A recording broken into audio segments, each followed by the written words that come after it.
Yeah, send it to me, Ms. Walker. I'll play it on Thursday. Is that okay? Well, let me get into thing. I gotta get moving. Huh? No, no, I'll do it on Thursday. Send me a link, please, Ms. Walker. I've got other things to do. Like I have a question. I have a question. Is anyone scared of spiders? Like really scared of spiders? Why? I guess I'll keep this away from you. I'll keep this away. Is this going to trigger you? Um, Oh, I love that.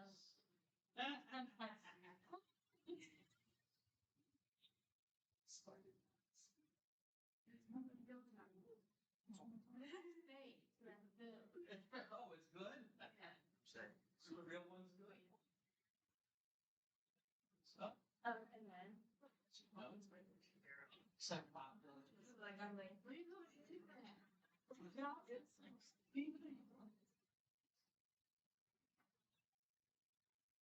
Yeah, it's gonna do that. Oh, I might hang it down around and see what happens. I don't know. Of course, Thursday is Friday's Halloween, right? Yeah. So I mean, is anyone gonna dress up and come to class dressed up for Halloween? Me. Anybody? Hey. You are. You're good. I don't know. I might give someone 3 extra credit points to their grade if they did. I might. Is that Mr. Hinkle? Ms. Peralty? Miss Crosby will. All right. Well, just do something. If you do something, yeah, I might give you 3 extra credit points if you dress up for Halloween. We'll see. Yes. And then the people who aren't listening on Thursday will be like, I didn't hear you say that. I would have done it. All right, fine. On third. On Thursday, because it's the day before Halloween.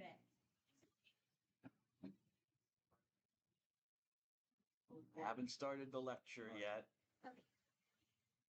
So, okay, let's get back to the Bible. The Bible. God bless. Bless you. I apologize. Why? You can apologize. All right, so we're talking about the Bible, okay? And I was talking about, well, the last thing I was talking about is, actually, was I talking about that? Because I have it marked here on my, I must have. I don't think I mentioned these things. But remember that the canon was not complete. There were no Christian writings yet for a number of years. And even though there were some Jewish writings, not all of them have been decided on. And we can see that unsettled condition in the New Testament. Jesus, we have no record of Jesus telling any of his followers to go write things about him, or that Jesus actually himself wrote. Whether Jesus was literate or not, we don't know. Probably not, because he was on the lower rungs of the society as a carpenter. He probably didn't know how to write. But who knows? I wasn't there, so whatever. Some of his followers may have been educated and may have been able to write stuff down, but Jesus never commanded his followers to do that. And they don't. I mean, if we read the earliest stories about the movement of the Jesus movement after Jesus, you know, the apostles go out preaching and talking about Jesus. They're not out there writing letters and books. Sometimes they do, but mostly that's the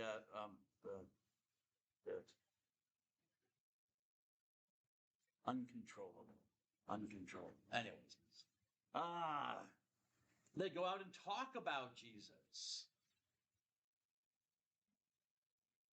And the writings they use to talk about Jesus are the Old Testament, the Jewish scriptures, which are seen through the lens of Jesus now. They're reinterpreted from the perspective of Jesus. Okay, so now I'm going to go into the divisions. I talked about the 2 canons we're dealing with, the Old Testament and the New Testament. which of course, as you know, Jews don't call it that. That's Christian terminology. But what are the divisions of the Old Testament? Within the Old Testament canon, we have traditionally 4 divisions. We have the Pentateuch, the historical books, the wisdom books, and the prophetical books. Okay? The Pentateuch, the word Pentateuch comes from 2 Greek words, pente, which means 5, which you probably already know if you took geometry. Okay, pentagon, etc. and so forth. Or if you're a Satanist or a witch, pentacle or pentagram.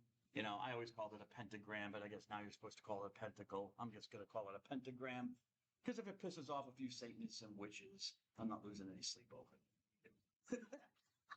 He won't call it a pentacle. Anyways, pente, 5.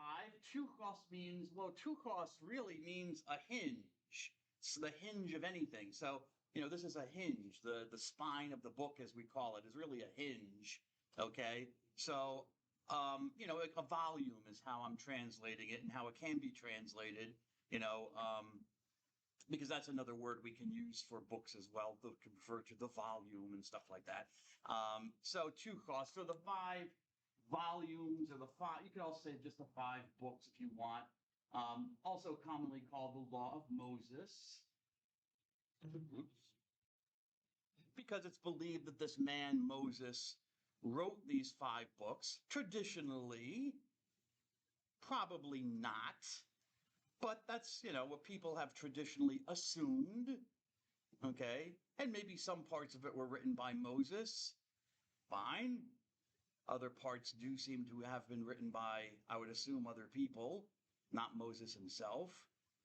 But again, that's just a guess. You know, I wasn't there watching who wrote these books, so I don't know specifically.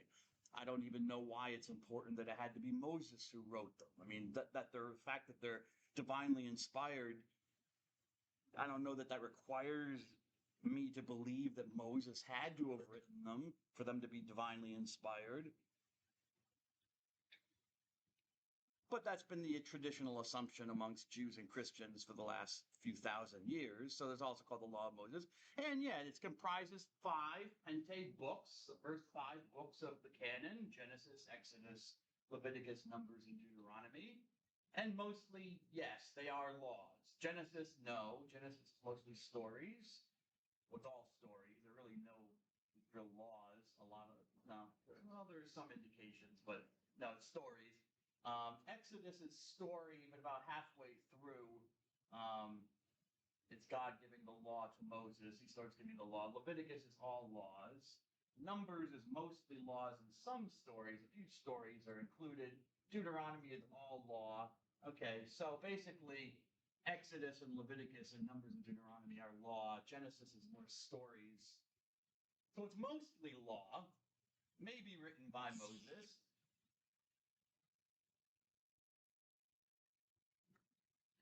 And they come first because they come directly as you can from God. God gives the law to Moses. Moses doesn't make it up himself. He gets it from God.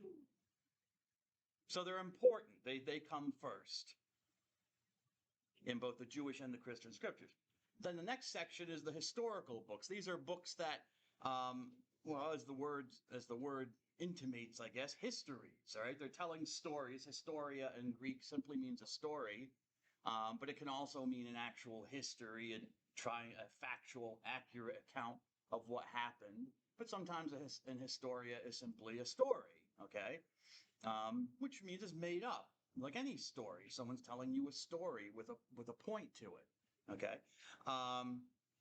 So historical. So, I mean, there's a broader understanding of historical here. So if you look at, if you're looking in your Bibles in the front, see some of the historical books that we have that are listed, like Joshua, Judges. Those tell the story of the entrance into the promised land after the Exodus with Moses.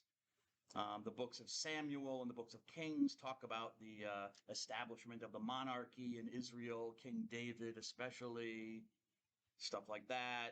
Okay, so some of them are very much focused on telling history. They're trying to give an accurate portrayal of their view as inspired authors about what was going on in Israel. Some are probably just collections of stories or stories. Like the book of Judges is a collection of a lot of different stories. Some of the people in the stories might have actually existed, but some of them are just remembrances and stuff like that. Also included, but if you're looking at your NABRE in the contents, I don't know where they got this from, but now they have a section called Biblical Novellas. Cross that out. Forget about no other Bible that I can find does this. They're adding something here with no justification. They have no explanation of it in the introduction to the Bible, why they're adding it. And I don't know what it's supposed to be. I mean, a novella is something that's longer than a short story, but shorter than a book, a novel. So it's kind of in that in-between thing. And some of the books that they put in here are histories. I mean, the first book of Maccabees is definitely written as a history, trying to tell an accurate view of a revolution that took place in Israel. Others like Tobit and Judith are just stories. There's stories about these people. Maybe they existed, maybe not. But you have other books that are, could also be called novellas, I guess. Jonah, although Jonah's kind of short. Maybe Jonah's more of a short story than anything like that. But the book of Judges could be a novella. The book of Ruth is very short, but that's put in the historical books.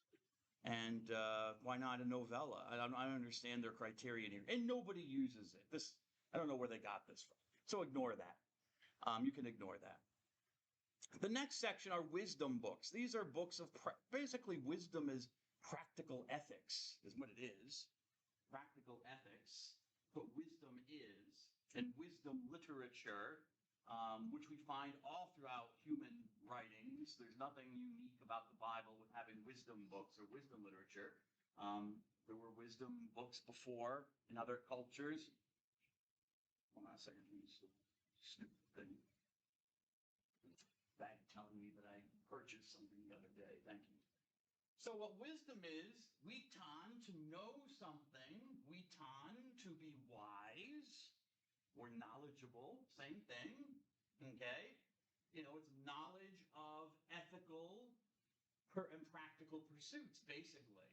I probably take out specialized and profound knowledge. It's simply knowledge of what to do in order for a person to live the good life, or as philosophers like to call it, human flourishing. Okay, to live the good life. How do you live the good life? And the question, also related questions of life, like, why do bad things happen to good people? Why do good things happen to evil people? Is there any justice in the world? What's the point of life? What are the various ideas about how you're supposed to live your life in the best way? Why is there suffering and death? Okay? And also about your relationship with God and stuff. So these are also sometimes called the sapiential books, from the Latin word sapientia, which means wisdom as well. Saber, and a lot of you took Spanish, yes? So yo no sé. But tú no sabes, yes? From saber. Well, it comes from the Latin sapere, sapio sapere, sapitum. I can't remember the other two. But anyways, which means to know, sapiencia, to know things. So knowledge, all right? So they're also called the sapiential books. And these include books that, like the book of Job, which talks about, why do the good suffer and the bad, why do good people suffer? The book of Psalms, which is just hymns of praise to God, worship. How you should relate to God, which is as worship. I can't do this. Pocket's too big.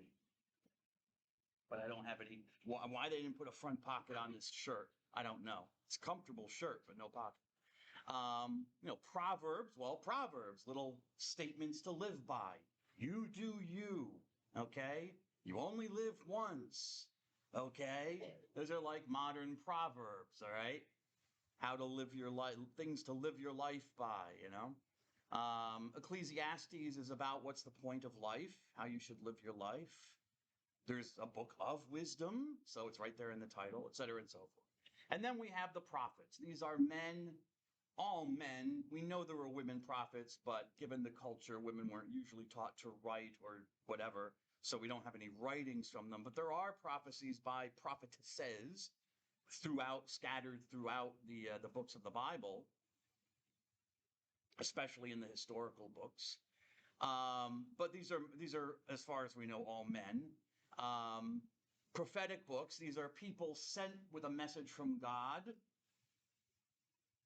They believe they have a message from God. Oftentimes about a very specific thing that's going on. Usually they're commentators on current events. So a person who speaks on God's behalf about current events, things that are going on, usually wrong, Mr. Closa. Usually the prophets are not happy. They're saying, you're doing X, Y, and Z wrong, and it's offending God, and this is what God's going to do.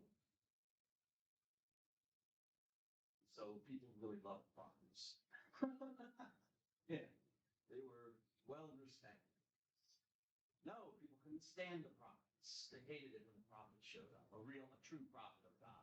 There were other prophets who always preached peace, and those were the prophets that you were told not to listen to, the ones that told you what you wanted to hear. Peace when there is no peace. Justice when there is injustice. Everything's all right when it's not all right. It's usually not all right. That's a real stick, right? It's a real killjoy. Anyways, the prophets. However, they also do talk about the future. So that's in the definition too. A person speaks for God about current events from the viewpoint of God and what God wants, but also about things that will happen in the future, which I'm presuming that knowledge comes from God, because God knows the future, and humans typically don't. So there is predictive prophecy. I throw that in there and out there just because a lot of biblical scholars in the last 100, 150 years have tried to remove that part of prophecy. They'll specifically tell you, no, it's about current events. The prophets were only talking about what was going on in their time. Because, of course, the assumption is that humans can't predict the future. Well, true. I mean, you can predict the future. I mean, that's what they're doing on CNBC every day, trying to predict what the market's doing. Business can. What the weatherman's trying to do, or the weatherwoman.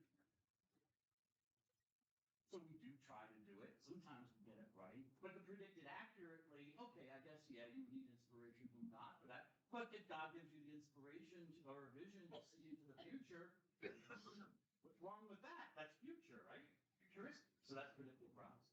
No, there is no future for predicting prophecy. Well, I've read the prophets. And a lot of times they talk about stuff that's going to happen in the future. So that we're outside of the purview of their knowledge when they were living. And, how that happened, I don't know. Oh, God could have told them or revealed something to them. Someone could have written it down later and put it in the mouth of the prophet after it happened. Oh, just like the prophet intended this happened. I don't know. But, when Isaiah says, the Lord says this is going to happen in the future, and when it happens, you'll know that my prophecy is true. That sounds like futuristic prophecy. Not talking about current events. But he also does talk about current events. Okay? Things that are going on at the time. So it has both a present and a future aspect. There is a present and a future aspect to prophecy. Okay? So we have a whole bunch of books of prophets in the 4th section. And that's how it comes down to us. The Jews do not organize it this way. And we'll talk about that in a moment. I'll show you the canon for the Old Testament. I want to get to this. The Septuagint. Now, what scriptures were the early Christians using? Well, we kind of know, for the most part. they were using in many cases what was called the Septuagint. Septuaginta in Latin, Mr. Palumbo. Is that an Italian name, Mr. Palumbo? So we can thank you for Latin, sir. Thank you. As well as French and Spanish and Portuguese and Romanian. Thank you, sir. Thank you. There is that whole Jesus thing that we won't get into, but it's been 2,000 years, sir. I think we can let bygones be bygones.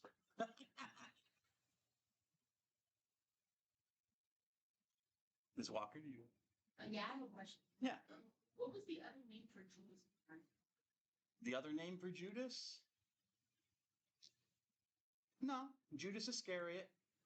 That was how he was known, Judas Iscariot. Huh? Were there? Oh yeah, Yehuda was a common Jewish name. Yeah, there was a Jude who was another Jude who was an apostle. Yeah, it was a Jude, son of James, I think he's called, but we don't. That's all we know about him. We know his name, his father's name. That's it. Yeah. So there were two Judases, just like there were. You're welcome. There were two Jameses, James the son of Zebedee who followed Jesus, but there also was James the son of Alphaeus. That's all we know about him. Yeah, common name, Judas, not unusual. Septuagint, setenta if you speak Spanish, or septante in some versions of, or septante in French, right? Anyone take French in high school? Anyone decide to go a little bit off the beaten path and take French?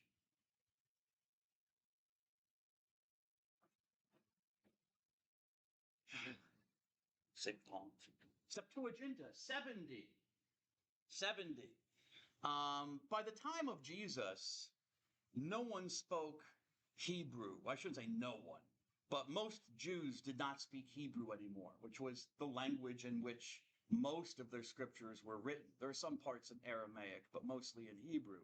And that was the language used in the synagogue. I mean, the scriptures were not read in the language of the people. It's like the old Latin Mass. People were like, oh, how could you go to Mass in Latin? You know, maybe your great-grandparents would remember that. Probably not your grandparents, but your great-grandparents. My mother remembers it because she's old enough. Well, I don't know. How did Jews go to the synagogue today and understand when all of the readings are in Hebrew, ancient biblical Hebrew? You learn it. You pick some stuff up, you know? You know, that's why a boy, when he gets bar mitzvahed, has to learn Hebrew so he can sing the text in the synagogue during his ceremony. Or a girl as well, if you're in one of the more liberal progressive branches of Judaism. But by the time of Jesus, you know, Hebrew was pretty much a dead language, like Latin, Mr. Palumbo. Do you speak any Italian? Do your parents speak any Italian? Okay, good. Well, Italian is basically classical Latin as it's developed, okay? It's the closest version of Latin because it comes from Italy, where Latin was from. So Latin is still around. It's just not, it's changed. It's transformed and evolved into modern Latin, we could say, which is Italian in its various forms as it's spread out. So Hebrew, but it's still a dead language. And Hebrew was the same thing. Okay, Jesus probably spoke Aramaic, another Semitic language like Hebrew, related to Hebrew, but not the same language. And, well, what do you do with this? Because people still wanted to read their scriptures. They wanted to understand what was going on in the synagogue, so what do you do with this? Well, in the case of the Bible, you're going to need to translate it into the common language that people did speak, and that common language was Greek.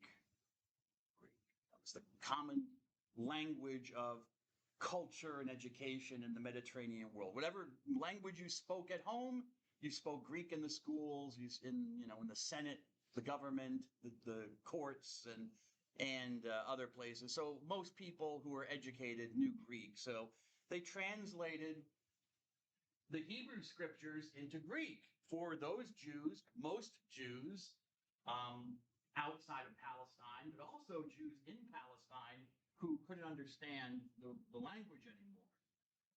The Hebrew language, I should say. And this version, this translation that we have is called the 70, the Septuaginta. Why is it called the 70? All right, so boil down the basic story. First of all, the Septuagint appeared, probably was translated around 150 to 200 years before Christ. That's about as much as we can say it. It appeared, within a couple centuries before the time of Jesus. Where it came from, we don't really know. Probably Alexandria, Egypt, where there was a large Jewish community, Greek-speaking, of course. Probably it was done in Egypt. But the rest of it is all legend. There's a story that I'm going to tell you, but, most scholars would say it's just a legend. It's not accurate. It's just not historically true. But it's the story, and it explains the name. Anyway, some ruler in Egypt, way back when, wanted a copy of all the sacred books of all the various religions in the known world. And so he was, like sending out emails, I guess. And saying, hey, could you give me a copy in a language I can read of your sacred writings? And eventually he came to this group called the Jews, and said, could you give me a copy of your sacred writings? Okay. Now, the Septuagint is the whole Old Testament, but, from the story, we're not sure if it was the whole Old Testament, all the Jewish sacred writings, or just the Torah. But some portion of probably the Torah, the Pentateuch, was given to the ruler as the essential writings of Judaism. And 70 scholars, scribes, were sent. Not sent, they were there, I think. Were asked to translate the Hebrew text. Why 70? I don't know. Why not one? I don't know. Or just set up a small committee. I don't know. But 70 scholars, scribes, were asked to translate the Hebrew into Greek, so the ruler could read it. And which they did. Each one independently took I guess they had to share the scroll, or they passed it around, and each of the 70 made his own translation independently of the Hebrew text, and then they all presented it to the ruler when they were complete. And lo and behold, all the translations were exactly the same as here. The Wanamaker, it was a Festivus period. Festivus to the Festivus. Yeah, so it was a miracle. So God somehow intervened, and it showed the divine character of the Jewish scriptures, but not just the divine character of the Jewish scriptures, but of this translation made of them. That God approved of this translation, because all of them were exactly the same, all 7.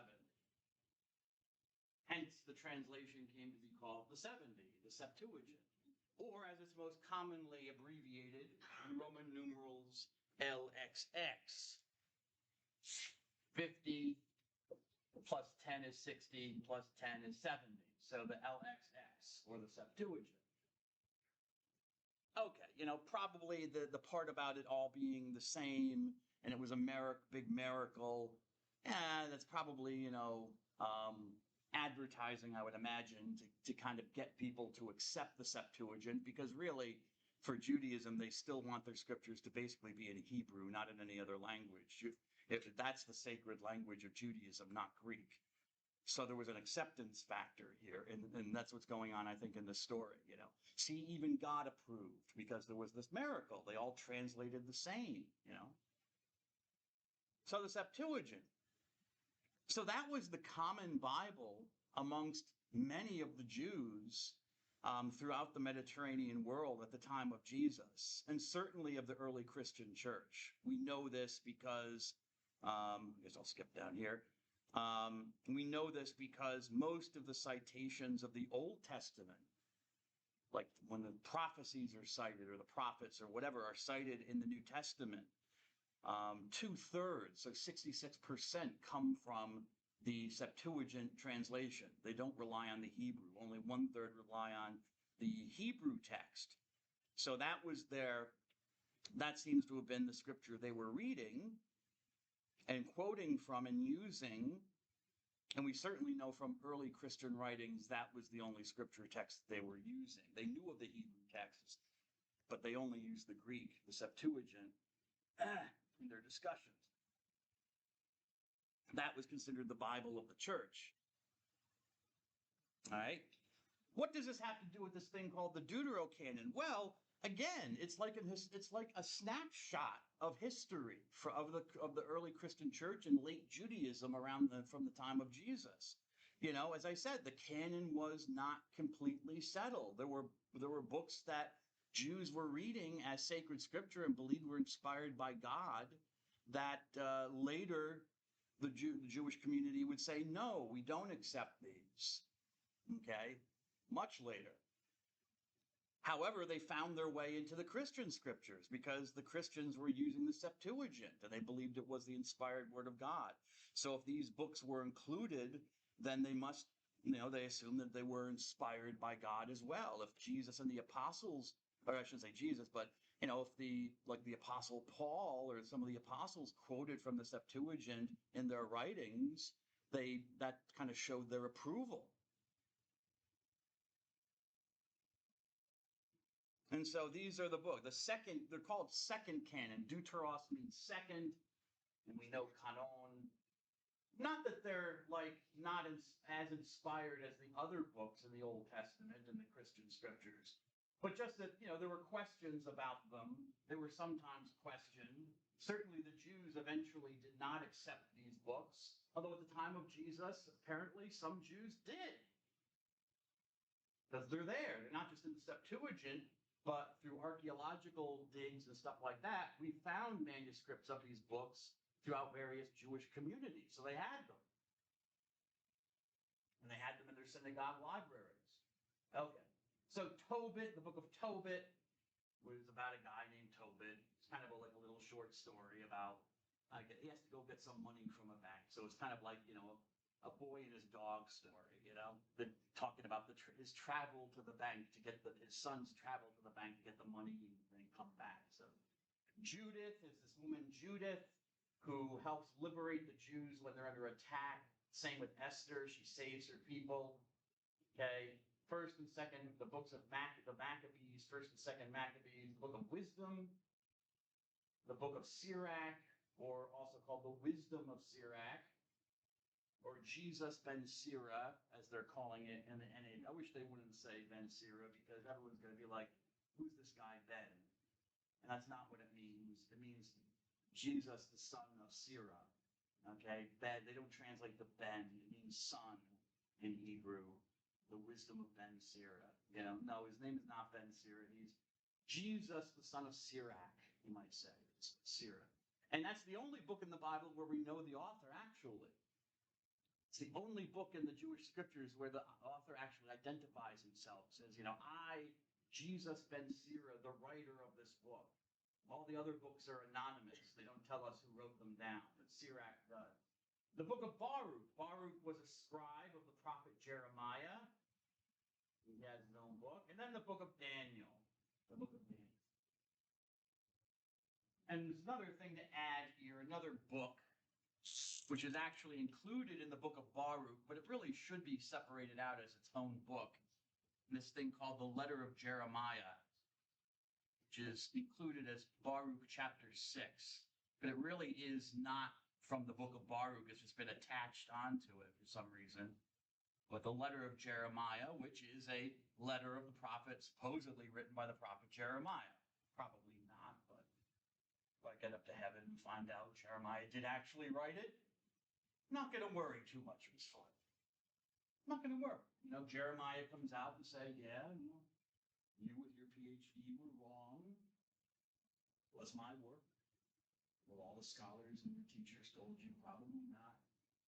But Mr. Cummings, I won't be disappointed, because my only question for Jeremiah will be, what will it be? Maybe it's time for a little spider. We need some spider time, Mr. Cummings. What will my question be for Jeremiah? Huh? Whatever I want it to be. No. It will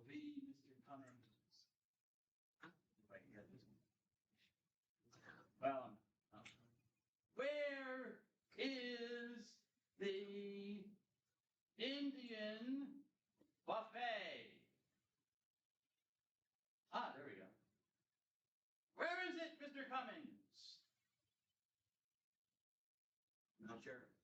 You're not. It's in heaven, Mr. Jeremiah. I just told you. It's in heaven. Jeremiah. So Jeremiah and I will tootle off to the Indian buffet, talk about his letter. So the letter of Jeremiah. Okay? Now, some of you might have noticed, but you have not asked, Mr. Rodley.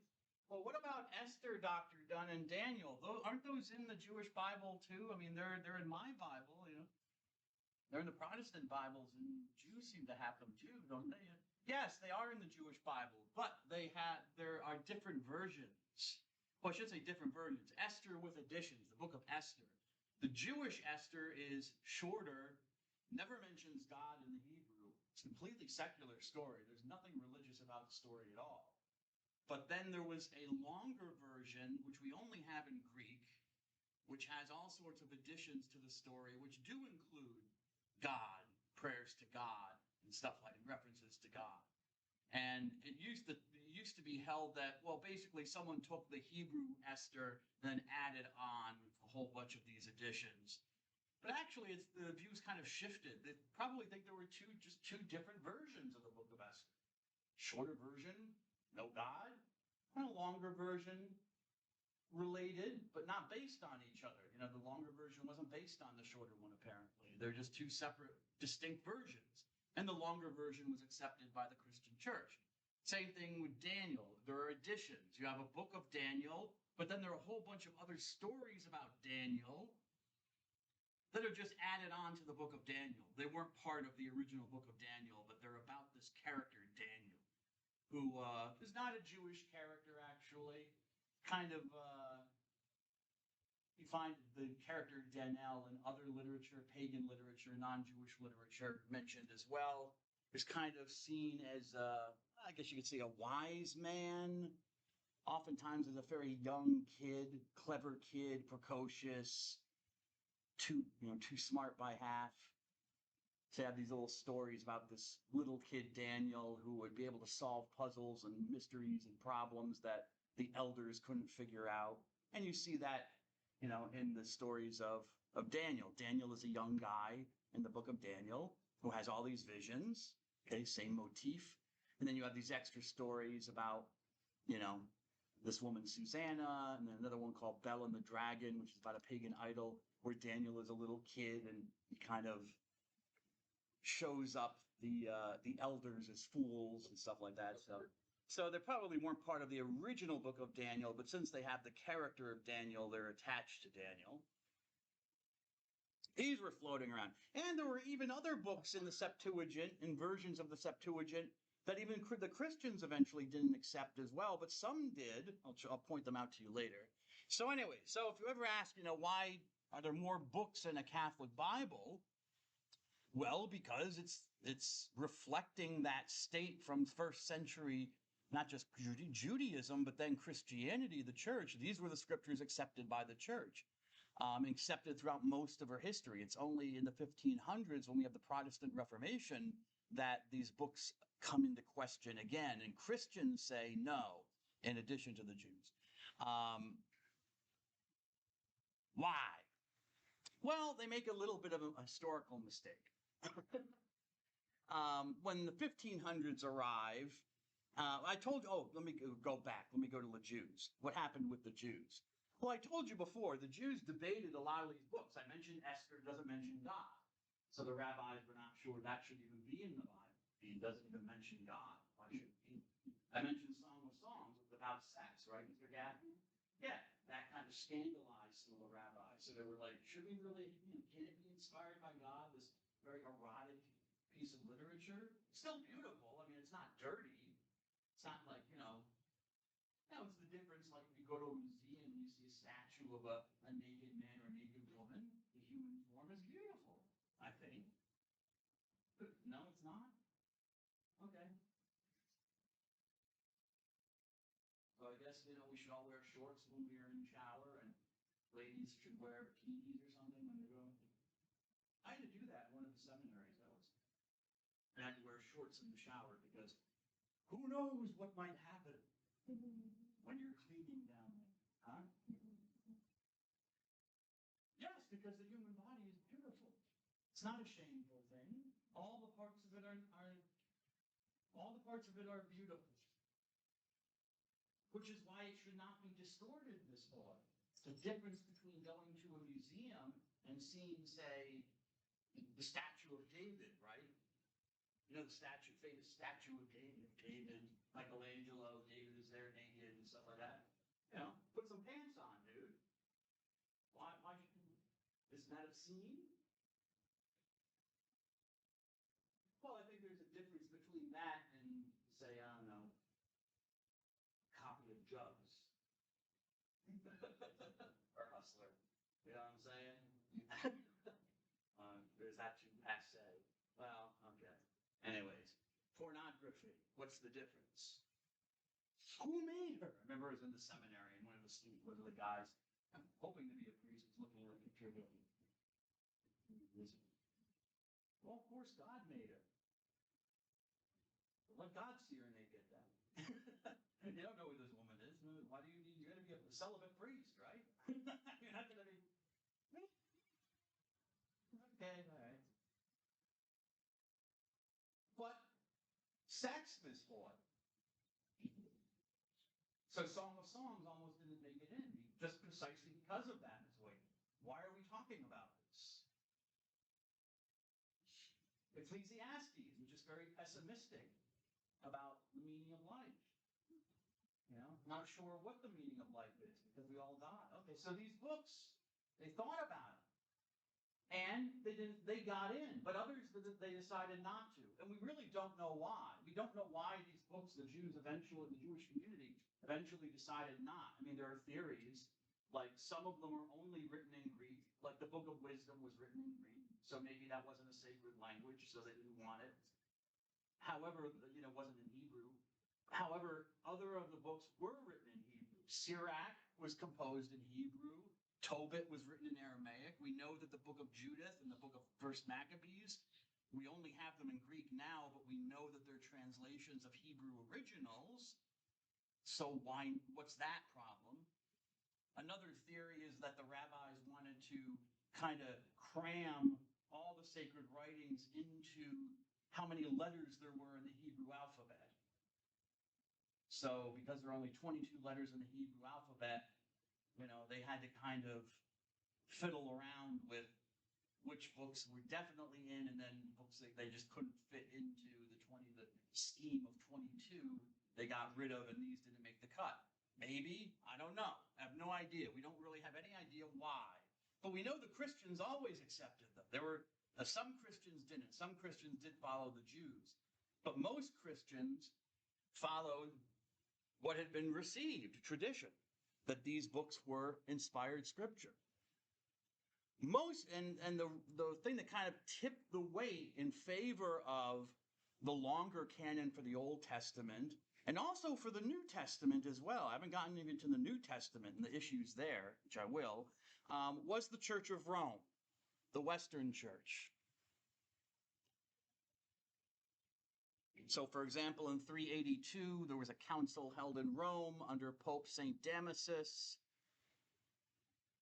You can forget St. Augustine of Hippo. I'm going to skip over him. I'm going to go to Pope St. Innocent in the 400s. Shortly after that council, within a couple of decades, you have a letter, Consulenti Tibi, of Pope St. Innocent I, who wrote to a bishop on certain, because people were starting to ask questions. Notice it took almost 400 years for people to start asking. It finally started coming to a head.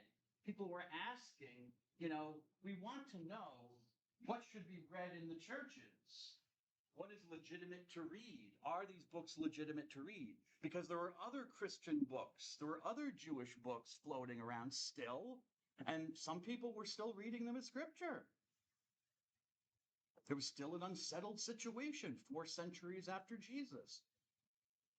So the church authorities start intervening. The Pope holds a local council, one of the popes, in Rome in the late 300s. And that's really our first list, especially of the Old Testament, which of course includes the extra books I showed you.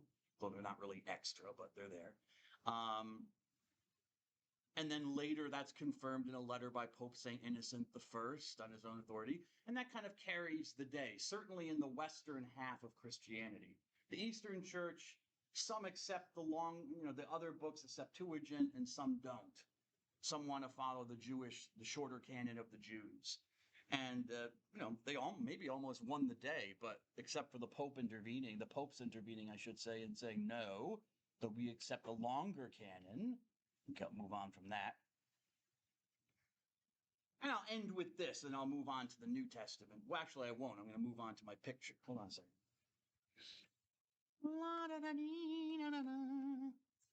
Where are you,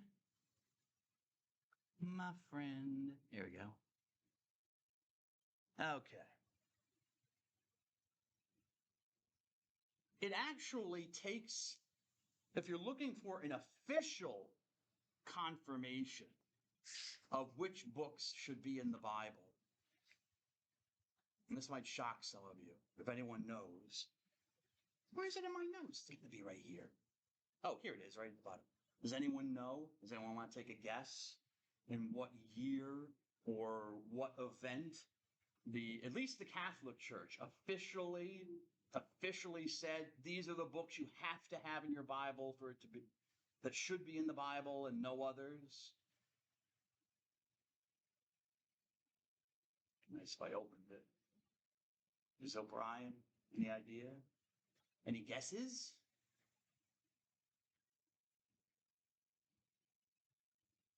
How about you, Mr. Closer? What do you think? Guess.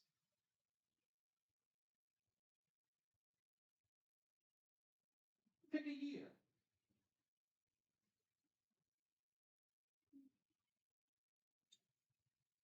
Yeah. It's just a matter of saying a number. It could be anything. In the year 2525, if humanity is still alive, Mr. Trout, you think to be alive in 2525, you think the human species will still be around? You might be wrong.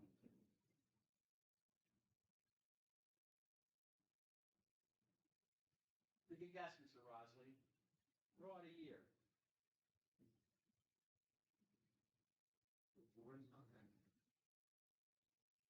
Sometime between 400 AD and now. Okay, 680. Okay, good. Getting closer, but no. No. We're not by the 600s. Well, it can't be down because I showed you the Council of Rome and Pope St. Innocent first, right? So it'd have to be beyond that time period when we had an official, absolutely official, take it to the bank. Robbins, number? What do you think? Go at a number. Or an event if you think it's in the bank. Well, you know numbers. Numbers. Put four numbers together. One.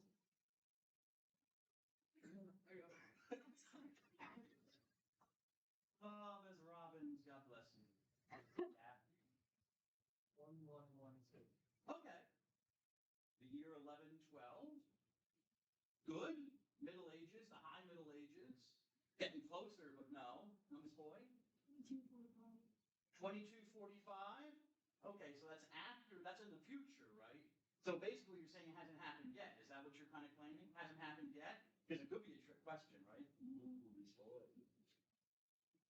She's a big guy. Mm-hmm. No, it has happened. I got you. It could be it's not a trick question. It has happened. So I'm not trying to trick you. Okay, we're getting closer to the high Middle Ages. Much closer. Ms. Burris, do you have a number? Here's my name. Huh? 345. 345? Now we're getting colder. You got to bring us back.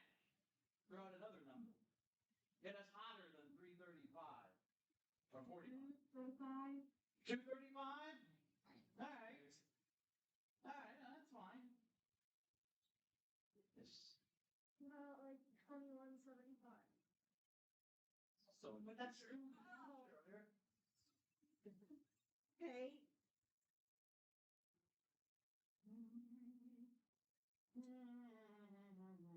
Well, 2010. 1242, good. High relation still? No.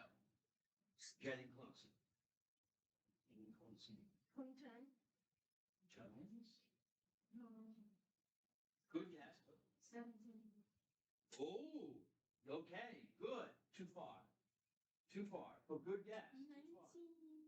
God, I said too far.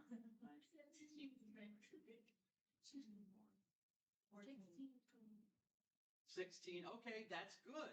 Actually, you're in the ballpark for the Eastern Orthodox churches, possibly, but not for the Roman Catholic Church. 1568. God bless you. You're getting there. I was just going to guess that. That was my exact guess. I'm sure it was. Man. I'm sure it was. You can call up Pennsylvania Lottery and tell them that in retrospect you were going to guess those numbers, sir, and that they should give you a piece of the pot. Do you think they would think I would lie? Like, why would I? Why would you? I don't know. Like, you really think someone would just call them and lie? That doesn't seem right. Well, when millions of dollars are involved? No, of course not. That brings out people's honesty because they know it's so serious. Millions of dollars. The Council of Florence in Italy in 1442.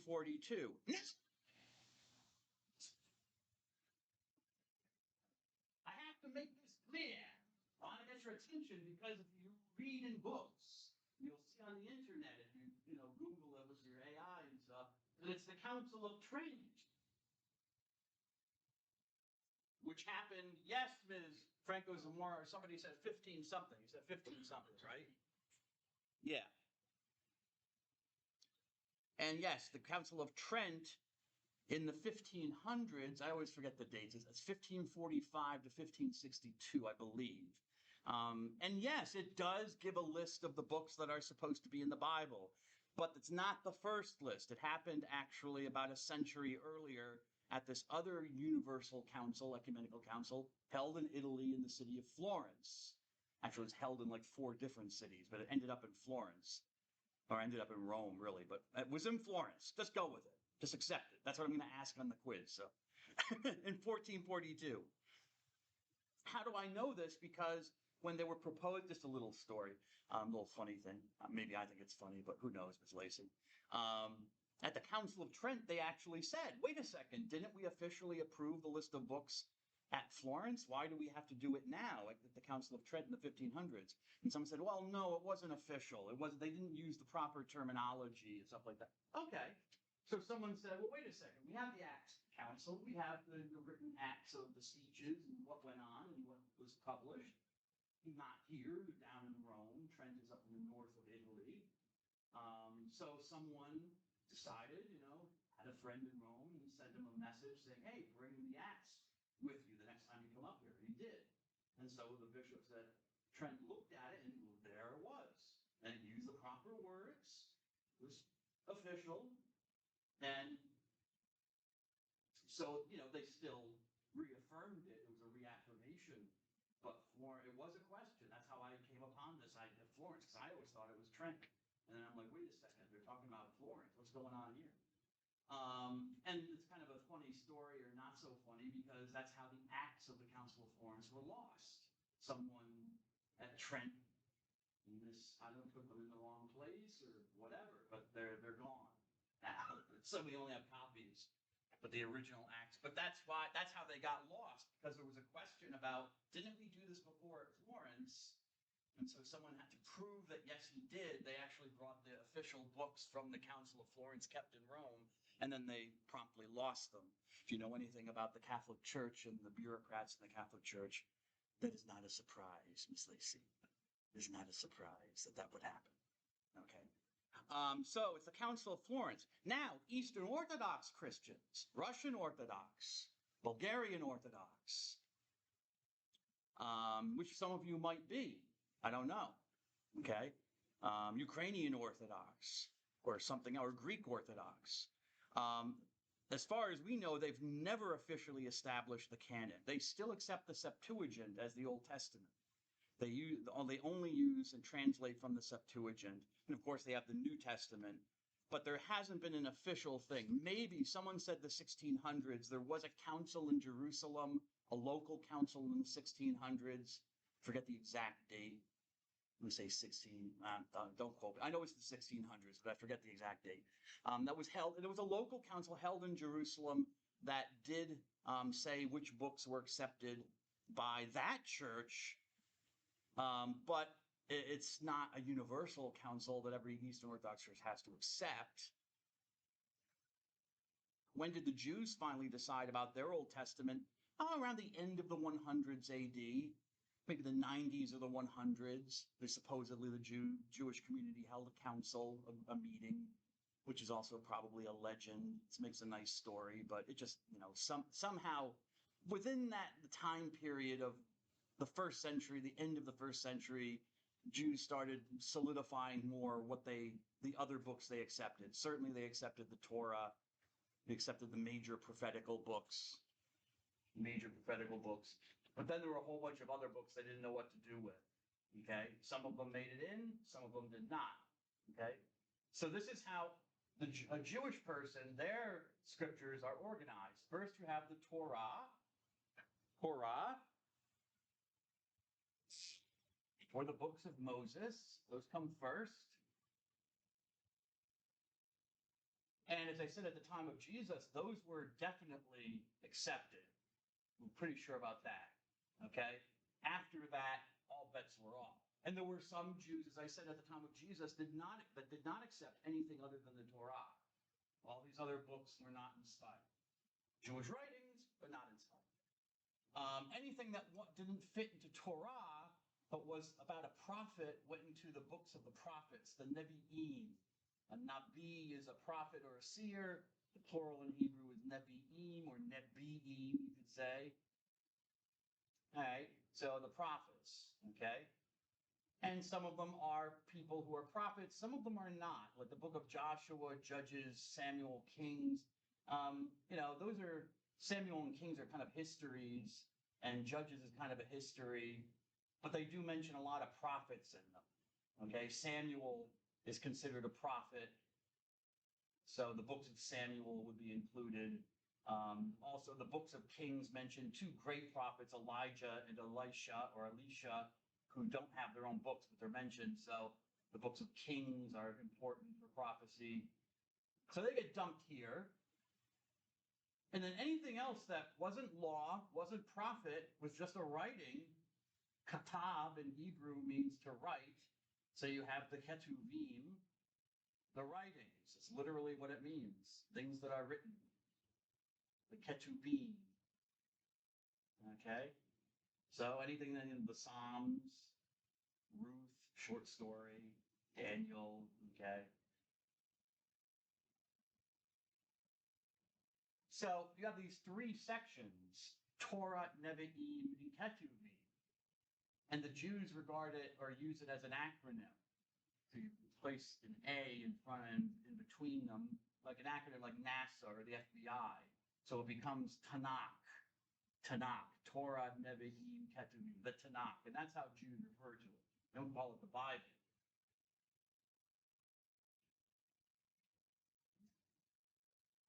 Now, the Orthodox canon and the Catholic canon, very much the same, okay?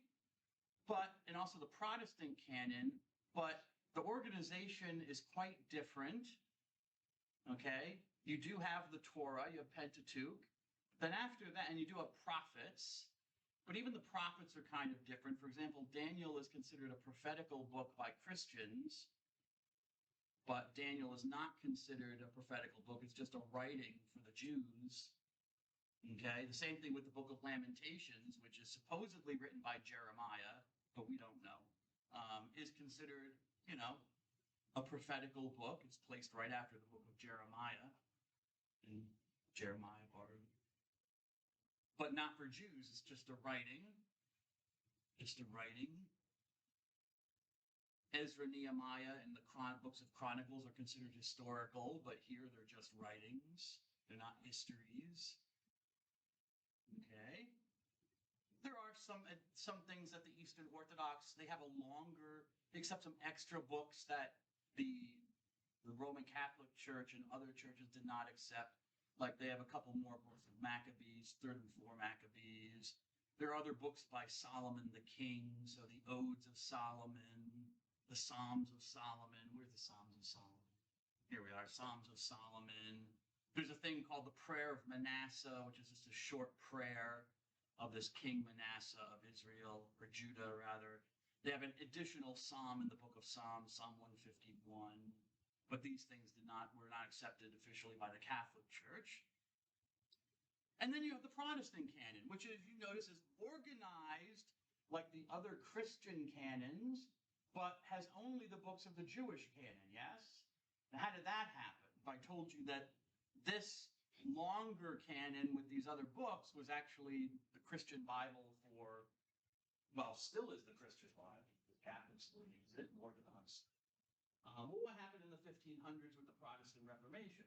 Well, as I said, they made an historical mistake. They made an assumption. The leader of the group and the other reformers, leader of the group was Martin Luther, a priest, and the other reformers made an historical mistake. They assumed that, well, the Jews should know which books should be written, which sounds logical, you know?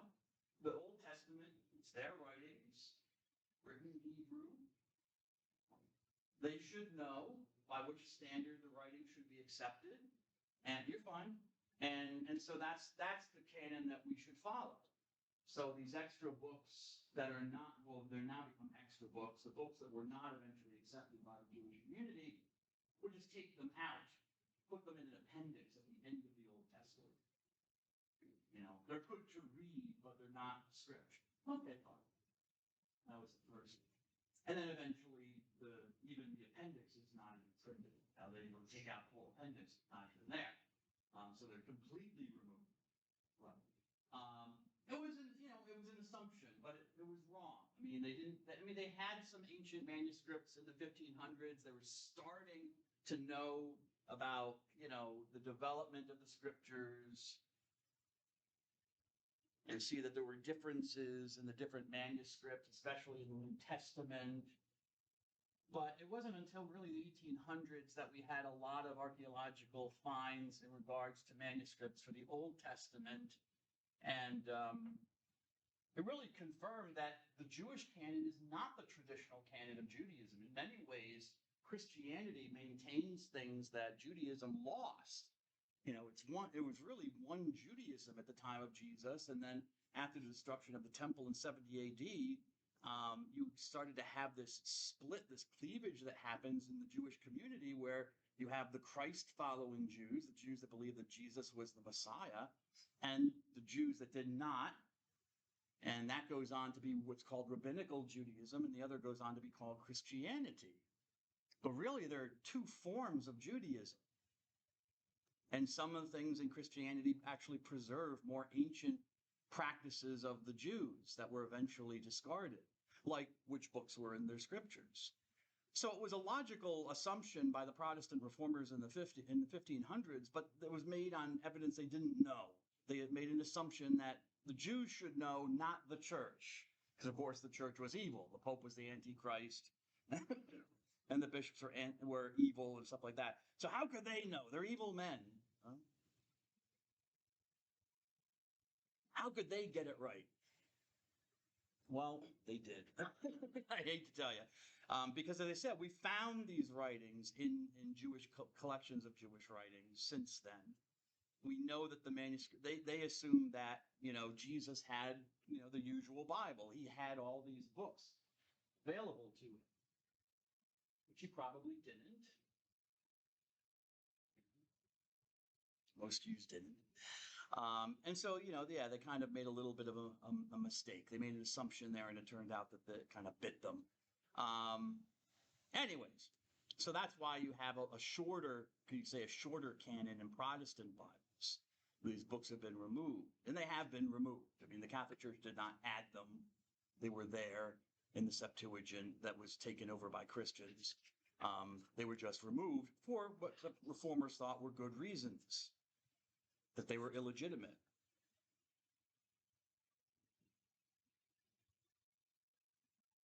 Alrighty. No. Go away. There we go. Alright, where are we here? From the current slide. Okay, now on to the New Testament. New Testament, kind of the same story as the Old Testament.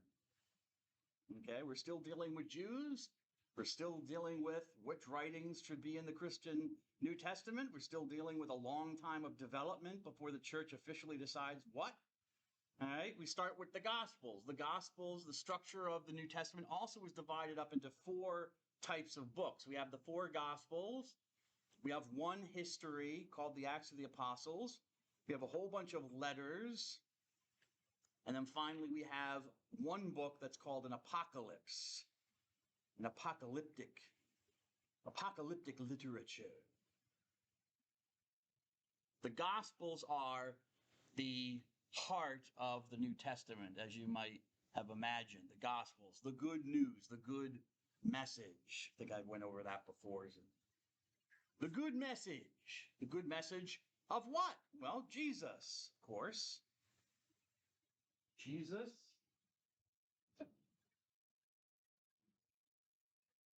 And the term good message then becomes the name for the genre. Okay? Originally, gospel simply meant the good message. It was a message. It wasn't a writing. Then it becomes attached to the actual writing. So we have a genre, a type of Christian literature that talks about Jesus' ministry and teachings. A gospel, properly speaking. And these are the main focus of the New Testament. They come first in the New Testament, just like the Torah comes first in the Old Testament. They are the Christian Torah, Mr. Palumbo.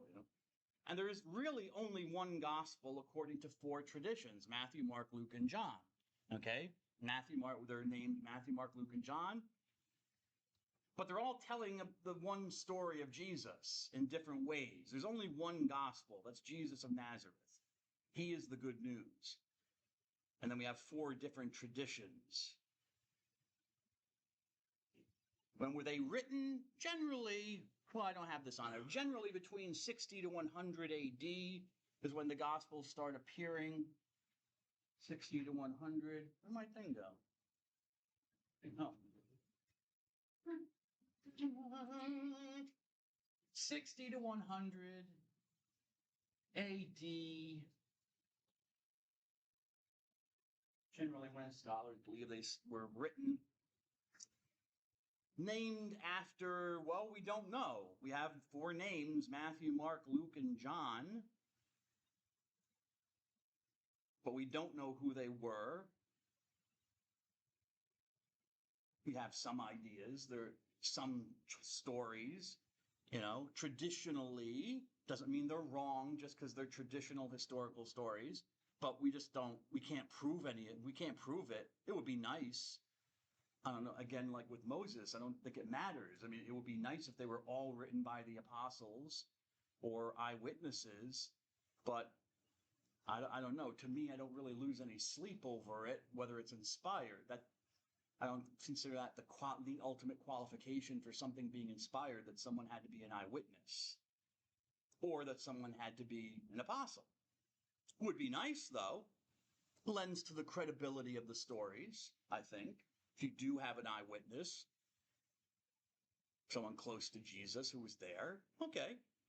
But in some cases, we know they weren't there. Matthew is typically identified with one of the apostles, one of the 12 apostles.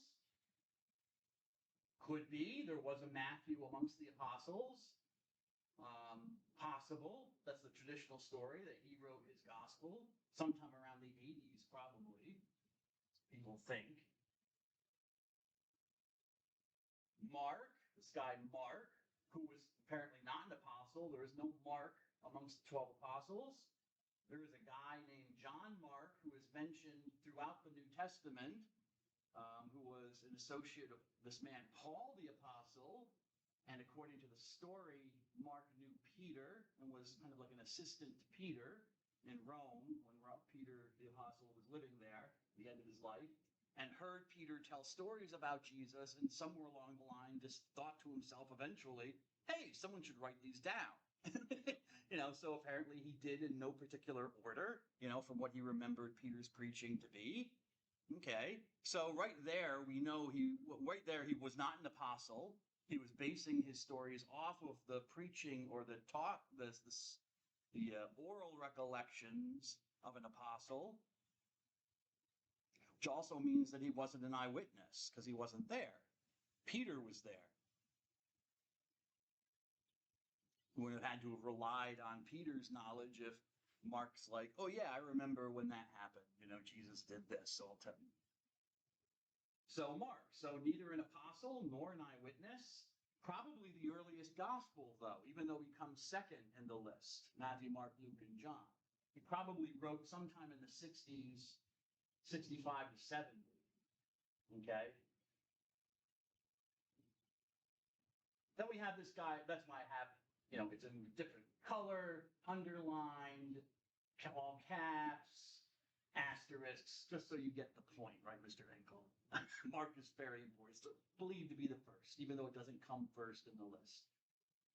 Then we have this dude, Luke, who probably wrote around the same time as Matthew. Again, no Luke amongst the 12 apostles. No Luke. But there is a Luke who was a follower of St. Paul the Apostle, our friend Paul.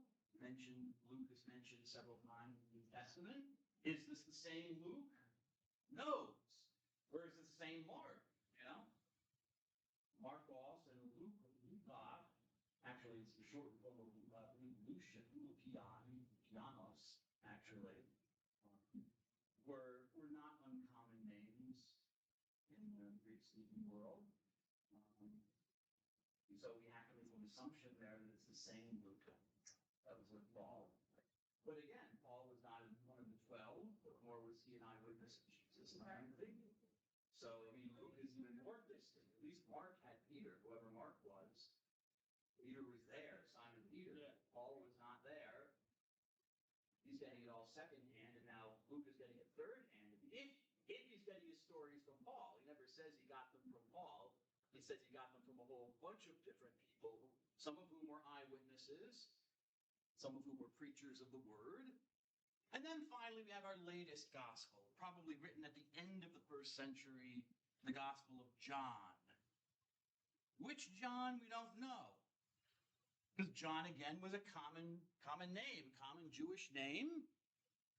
And Jesus had, John the Apostle, John, son of Zebedee. So there was a John amongst the apostles. Is that the John that's meant here? It's not clear. Traditionally, yes, people think it was John the Apostle, the son of Zebedee, one of Jesus' 12 apostles, who then will be an eyewitness. Okay, fine.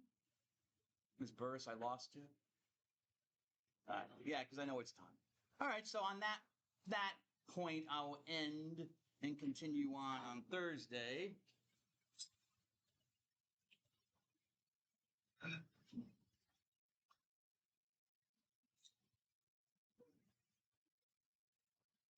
Have a good day, sir.